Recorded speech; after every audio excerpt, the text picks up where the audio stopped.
Shalom dan selamat hari Minggu untuk kita semua.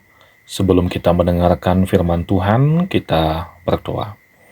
Damai sejahtera Allah yang melampaui segala akal, itulah yang memelihara hati dan pikiranmu. Di dalam Tuhan kita, Yesus Kristus. Bapak Ibu yang terkasih yang menjadi firman Tuhan untuk kita pada hari Minggu ini, tertulis dari Injil Lukas 7, ayat 41 hingga ayat 50. Beginilah firman Tuhan. Ada dua orang yang berhutang kepada seorang pelepas uang. Yang seorang berhutang 500 dinar, yang lain 50. Karena mereka tidak sanggup membayar, maka ia menghapuskan hutang kedua orang itu. Siapakah di antara mereka yang akan terlebih mengasihi dia? Jawab Simon, "Aku kira dia yang paling banyak dihapuskan hutangnya." Kata Yesus kepadanya, "Betul pendapatmu itu." Dan sambil berpaling kepada perempuan itu, ia berkata kepada Simon, "Engkau lihat perempuan ini? Aku masuk ke rumahmu, namun engkau tidak memberikan aku air untuk membasuh kakiku. Tetapi dia membasahi kakiku dengan air mata dan menyekanya dengan rambutnya. Engkau tidak mencium aku, tetapi sejak aku masuk ia tiada henti-hentinya mencium kakiku. Engkau tidak meminyaki kepalaku dengan minyak, tetapi dia meminyaki kakiku dengan minyak wangi. Sebab itu aku berkata kepadamu, dosanya yang banyak itu telah diampuni, sebab ia telah banyak berbuat kasih. Tetapi orang yang sedikit diampuni, sedikit juga ia berbuat kasih." Lalu ia berkata kepada perempuan itu, "Dosamu telah diampuni." Dan mereka yang duduk makan bersama dia berpikir dalam hati mereka, "Siapakah ia ini, sehingga ia dapat mengampuni dosa?" Tetapi Yesus berkata kepada perempuan itu, "Imanmu telah menyelamatkan engkau. Pergilah dengan selamat." Demikian firman Tuhan. Bapak Ibu yang terkasih dalam nama Tuhan kita Yesus Kristus, melalui peristiwa dalam kisah ini, kita melihat contoh betapa sulitnya masyarakat menerima kehadiran seseorang yang bereputasi buruk di tengah-tengah mereka, seperti mantan narapidana, wanita tunasusila, dan lain sebagainya, untuk memperbaiki atau untuk mengubah citra mereka di tengah-tengah masyarakat. Fakta ini tidak selalu disebabkan oleh tidak adanya kemauan orang tersebut untuk berubah, tetapi disebabkan oleh sikap masyarakat yang sukar untuk mengubah pandangan yang telah ada.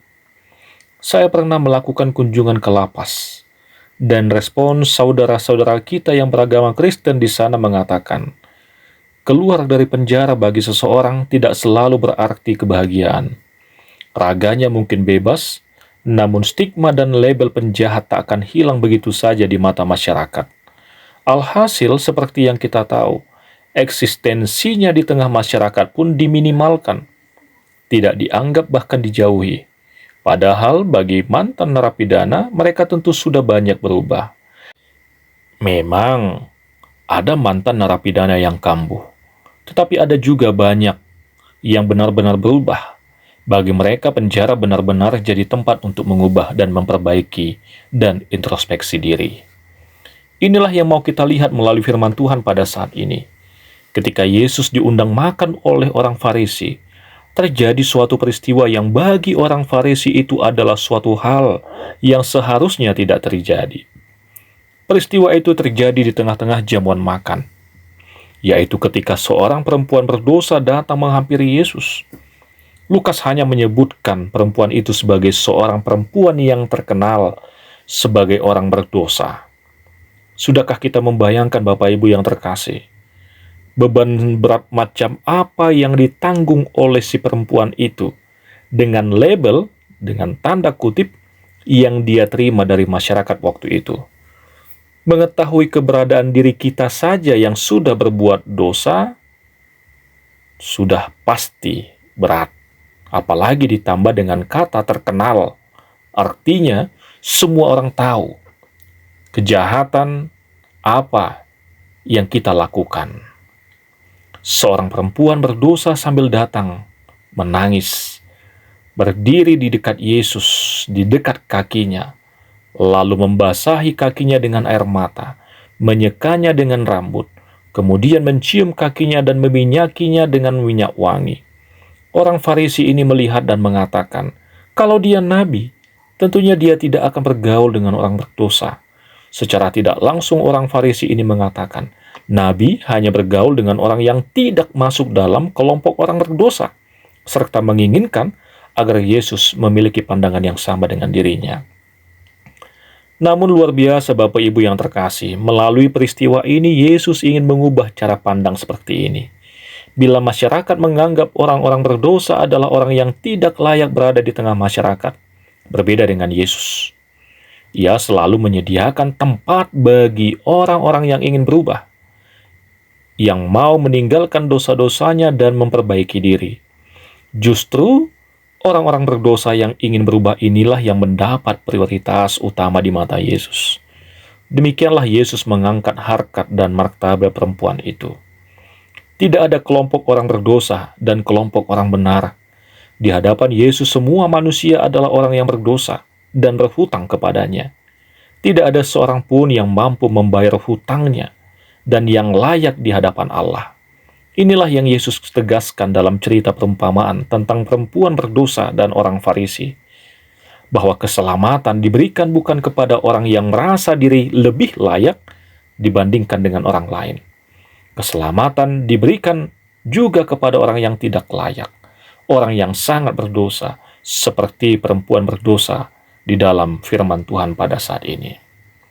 Itulah sebabnya Bapak Ibu yang terkasih, Yesus memberikan sebuah gambaran, ilustrasi tentang dua orang yang memiliki hutang kepada seorang pelepas uang. Ada yang berhutang 500 dinar dan ada yang berhutang 50.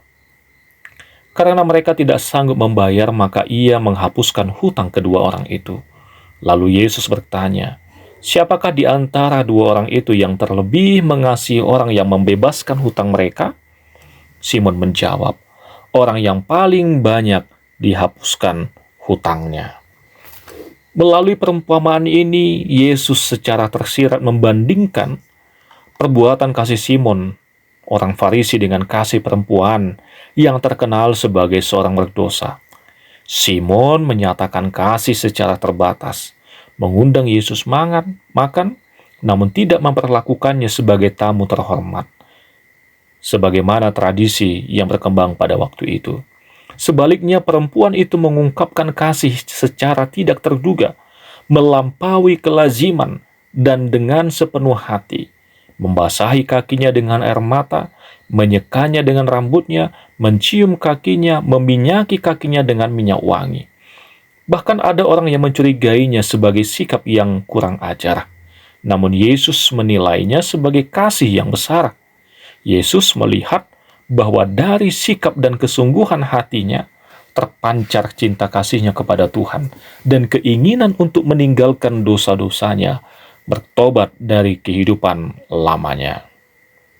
Kemudian Yesus mengatakan, Simon, aku berkata kepadamu, dosanya yang banyak itu telah diampuni.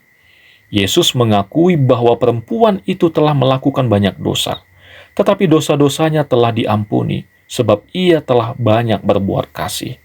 Sudah jelas Bapak Ibu yang terkasih, bahwa tujuan pengajaran Kristus adalah bahwa banyak berbuat kasih bukanlah penyebab, sekali lagi, bukanlah agar dosa kita diampuni, melainkan akibat dari pengampunan yang diterimanya dan sukacita penghiburan yang dirasakannya, sehingga ia mengasihi Yesus dengan luar biasa. Kita mengasihi karena Allah lebih dahulu mengasihi kita. Ia juga berkata kepada perempuan itu, imanmu telah menyelamatkan engkau. Kata-kata ini akan meneguhkan dan melipat gandakan penghiburan yang dirasakannya karena pengampunan dosanya, yaitu bahwa ia dibenarkan karena imannya.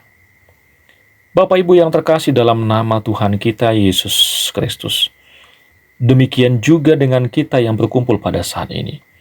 Jika kita bertobat dan percaya kepada Kristus dengan sungguh-sungguh, pelanggaran kita tidak akan menjadi kehancuran kita dan tidak akan dituduhkan kepada kita. Allah telah menyatakan bahwa namanya pengasih dan penyayang, serta siap mengampuni dosa bagi orang percaya yang menyesali dosanya. Orang yang telah diampuni dosanya wajib mengasihi Dia yang telah mengampuni mereka. Pertanyaannya, sejauh mana kita pada saat ini yang sudah menghayati, yang sudah menerima dan mengimani pengampunan dosa yang disediakan oleh Tuhan, menghayati makna penebusan dan pengampunan itu? Ada sebuah ilustrasi. Ada seorang yang menceritakan sebuah kisah nyata di negeri Spanyol. Adalah seorang bapak yang mencari anaknya yang kabur dari rumah. Ternyata anaknya itu telah melakukan sebuah pelanggaran, sebuah kesalahan yang membuat dia takut ketemu sama bapaknya. Berbulan-bulan lamanya si bapak itu mencari tapi tidak ketemu. Semua cara sudah dilakukan untuk mencari anaknya yang menghilang. Akhirnya si bapak ini menempuh suatu cara yang belum pernah dia lakukan selama ini, dengan memasang iklan di koran dan menyebarkan pamflet yang isinya seperti ini. Pako tersayang, temui Papa di depan menara lonceng dekat plaza pada hari Sabtu besok siang hari. Semua diampuni. Aku menyayangimu, Papamu. Hari Sabtu siang itu, di depan menara lonceng berkumpullah 800 orang yang bernama Pako mencari pengampunan. Ternyata nama Pako itu adalah nama yang umum di Spanyol, seperti nama orang Batak, apakah itu Sitong, apakah itu Ucok, apakah itu Togar, dan lain sebagainya. Kurang lebih 800 orang yang bernama Pako berkumpul di siang hari itu untuk menjumpai ayahnya, menggambarkan kepada kita betapa banyaknya orang yang terbeban karena kesalahan yang pernah mereka lakukan. Tuhan sendiri berkata kepada kita, "Marilah kepadaku semua yang letih lesu dan berbeban berat, aku akan memberikan kelegaan kepadamu." Kelegaan yang seperti itulah yang dicari oleh 800 orang Pako dalam cerita, gambaran, dan ilustrasi tadi. Hal itu pula yang dicari oleh perempuan yang tidak kita ketahui namanya dalam pembacaan Alkitab pada hari ini. Begitu juga dengan kita yang berkumpul pada saat ini. Oleh sebab itu, Bapak Ibu yang terkasih, pada saat ini yang kita perlukan adalah kita menyadari bahwa kita adalah orang yang berdosa, yang telah menerima pengampunan dan kasih karunia yang begitu besar dari Tuhan, sehingga kita diselamatkan. Bila kita sudah menyadarinya, nyatakanlah syukur yang besar itu dengan kasih yang besar juga kepada Tuhan melalui hidup kita, melalui perkataan kita, melalui pikiran dan aktivitas kita sehari-hari. Amin. Tuhan memberkati.